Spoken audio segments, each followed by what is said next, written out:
slept in the car that night. It was cold, -11 odd or something. When you wake up in the morning and you've got to scrape ice off the inside of the window because of where you've been breathing, and every little bit of metal in the car is covered in ice. It's bizarre. It took 20 minutes to defrost the inside of the car. It's odd. I'd rung my friend who lived, fortunately, just a mile up the road, and they were gonna kind of give me a hand. I was helped out by this guy, Rob, he was called, and he looked just like Rob Plant.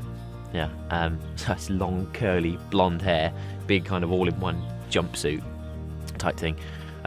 He came and helped me drag the truck out of the ditch. His truck had studded tyres, so it was absolutely fine. Just 4 wheels spinning on the ice. But we took the truck out, left it in his woods. I was able to see exactly how much damage was done to it, and said to him, "Yeah, okay, I'll come back in a year's time and get it. Or I'll come back next year." That was it. I'll come back next year and get it.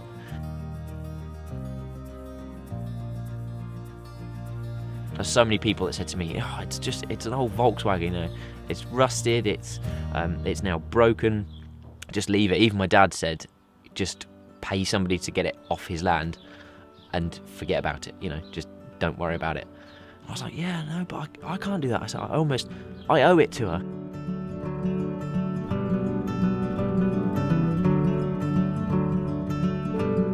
And then bizarrely, my dad, who's very sensible and, you know, was telling me to just pay somebody to get rid of it, said, "Well, you know, if you need somebody else to come and give you a hand picking it up."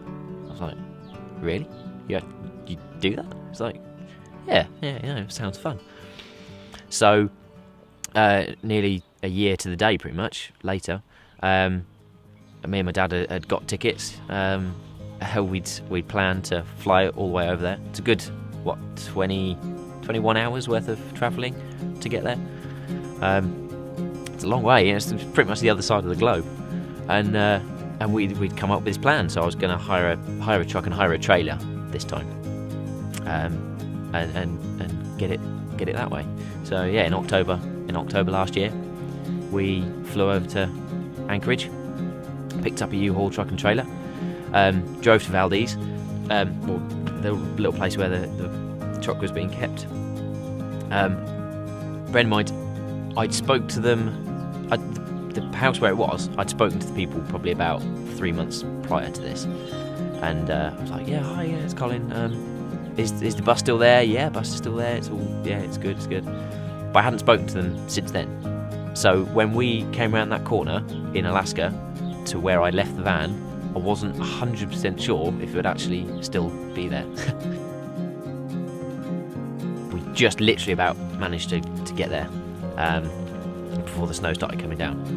It was still cold. The first night we slept in that van, it got down to -8, because we were sleeping in for the first week. You know, the back of the truck was our home. So, you know, I'd gone from sleeping in the camper van a year prior to now sleeping in the back of a U-Haul truck.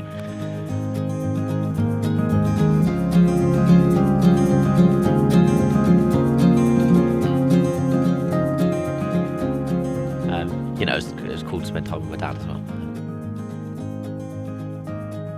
So we arrived in Seattle 5 days later, after doing 2,500 miles.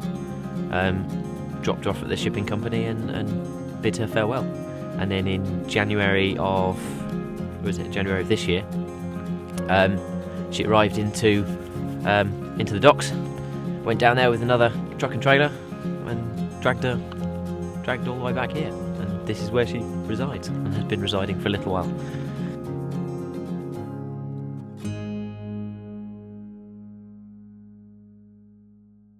I want to keep as much original as I can, because it's got the story with it. You know, if I restore it, then I almost polish out the story, which I don't want to do. You know, it's kind of, a few people know about it now, and they know how it's come to look how it did and where it's come from. So I want to keep it looking like that.